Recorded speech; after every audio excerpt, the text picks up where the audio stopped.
The Quran speaks about the water cycle in great detail. Who could have mentioned this in the Quran 14 years ago? No reply? Don't worry, continue. The Quran speaks about geology. The geologists say that the radius of the earth is 3,750 miles. The deeper layers are hot and fluid. The upper layer is a thin crust, hardly 1 to 20 miles in thickness. And there are high possibilities it will shake. It is due to the folding phenomena which gives rise to mountain ranges which prevents the earth from shaking. Allah mentioned this in the Quran. It's mentioned in the Quran.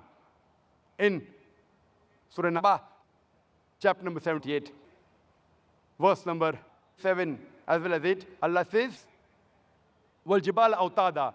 We have made the earth as an expanse and the mountains as pegs, which science has agreed today. A similar message is mentioned in Surah Anbiya, chapter 21, verse number 31, that we have placed on the earth mountains standing firm, lest it would shake with you. In the field of oceanology, previously we knew that there was two types of water, salt and sweet. But the Quran says in Surah Furqan, chapter 25, verse number 53, that it is He who has let free two bodies of flowing water, one sweet and palatable, the other salty and bitter. Though they meet, they do not mix. There is a barrier which is forbidden to be trespassed. We knew that there were two types of water, but what does the Quran mean there is a barrier which is forbidden to be trespassed? Today we know that whenever one type of water flows into the other type of water, it loses its constituents and gets homogenized into the water it flows.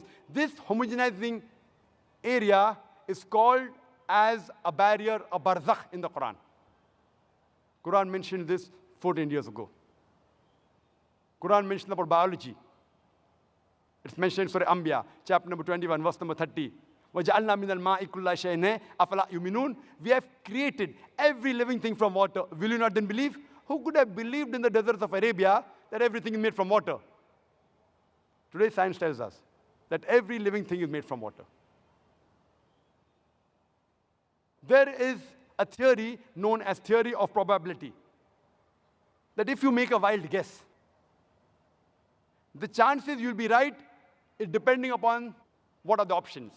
For example, if I toss a coin, head or tails, whatever reply you give, the chances you'll be right is 1 upon 2, 50%.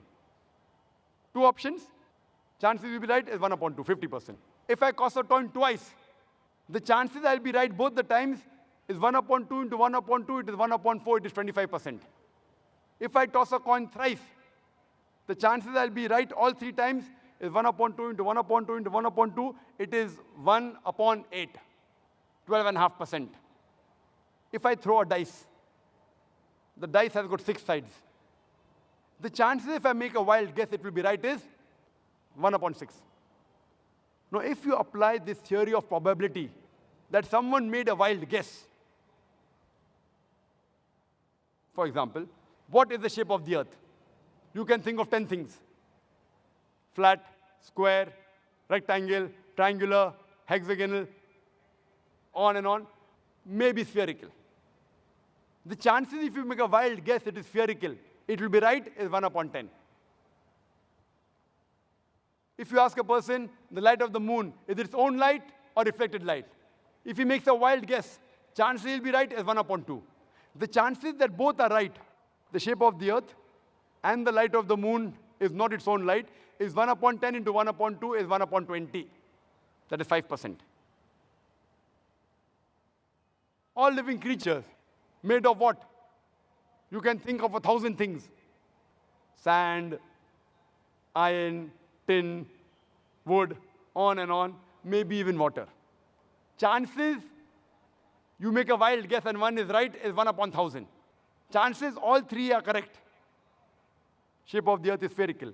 Light of the moon is reflected. Everything made from water is 1 upon 10 into 1 upon 2 into 1 upon 1,000. Is 1 upon 20,000. Is 0.005%. Only in 3 scientific facts, it's 0.005%. I've already mentioned several. And if you read my book, there are hundreds. There are many things. Quran speaks about botany. In Surah A'raaf, chapter number 13, verse number 3, that all the fruits are created in pairs, in sexes male and female. Quran says in Surah Ta Ha, chapter number 20, verse 53, that the plants are made in sexes male and female, which we came to know recently. In the field of zoology, Quran says the animals and the birds live in community like the human beings. In Surah A'raaf, chapter number 6, verse number 38, which we came to know recently. Quran speaks about the bee, that it can find its path, which we came to know recently. In Surah Nahl, chapter number 16, verse number 60 and 69. The Quran says that the worker bee is the female bee. Previously thought it was the male bee. Quran says in Surah Nahl, chapter number 16, verse number 69, that the worker bee is the female bee. Quran speaks about the lifestyle of the spider in Surah Ankabut, chapter 29, verse number 41. The Quran speaks about the lifestyle of the ant in Surah Namal, chapter number 27, verse number 17 and 18, which we have come to know recently. Quran speaks about genetics, that it is the male fluid, it is the sperm which is responsible for the sex of the child. In Surah Najm, chapter number 53, verse number 45 and 46, as well as chapter number 75, verse number 37 to 39, which we came to know recently. Quran speaks about embryology, that all the human beings are made from alaqa, a leech-like substance, something which clings. In Surah Alaq, Surah Iqra, chapter 96, verse number 2, which we came to know recently. Quran speaks about the various embryological stages, alaqa, mudga, izama, lahem. In Surah Mu'minun, chapter number 23, verse number 12 to 14, which we have come to know recently. There are various scientific facts mentioned in the Quran. I'll just mention two more. There are people who say that after we human beings die, and after we are buried, and our bones are disintegrated, how will Allah subhanahu wa ta'ala be able to reconstruct the bone on the day of judgment? So Allah says, it's mentioned in the Quran, chapter number 75, verse number 3 and 4, that when they say that how will Allah be able to reconstruct the bones on the day of judgment, tell them, Allah can not only reconstruct the bones, He can even reconstruct in perfect order the very tips of your fingers. What does Allah mean by saying He can not only reconstruct your bones, He can even reconstruct in perfect order the very tips of your fingers? It was in 1880 that Sir Francis Galt, he discovered the fingerprinting method and said that no two fingerprints, even in a million human beings, are identical. Today, the police, the CID, the FBI, the CIA, they use the fingerprinting method to identify the criminal. Quran speaks about the fingerprinting method 1400 years ago, and we discovered in 1880. Who could have mentioned this?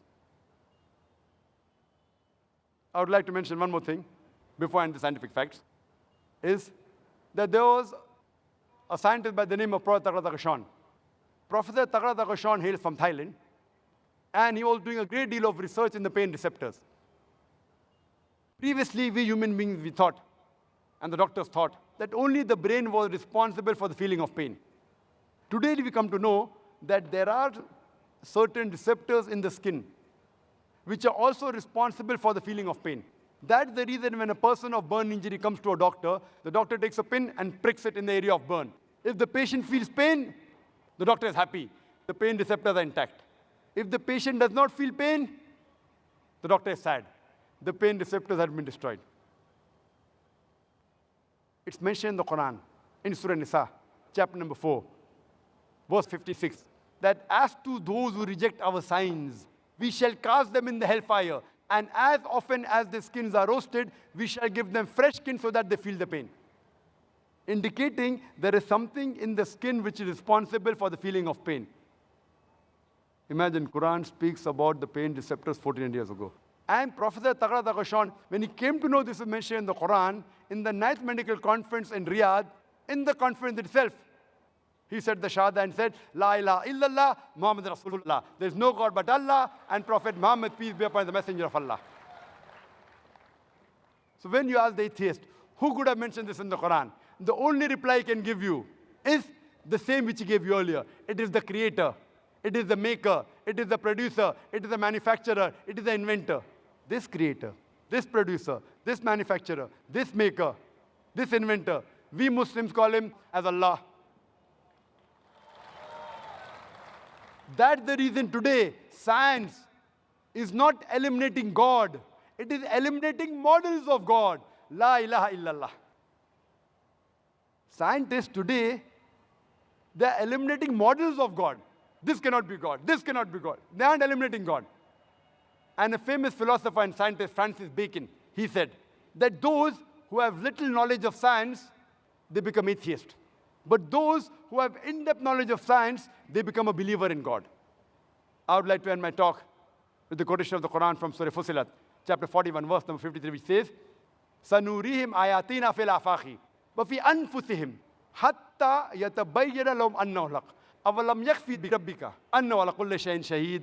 That soon we shall show them our signs into the furthest regions of the horizons and into their souls, until it is clear to them that this is the truth. وَآخِرُ دَعْوَانَا الْحَمْدُ لِلَّهِ رَبِّ الْعَالَمِينَ.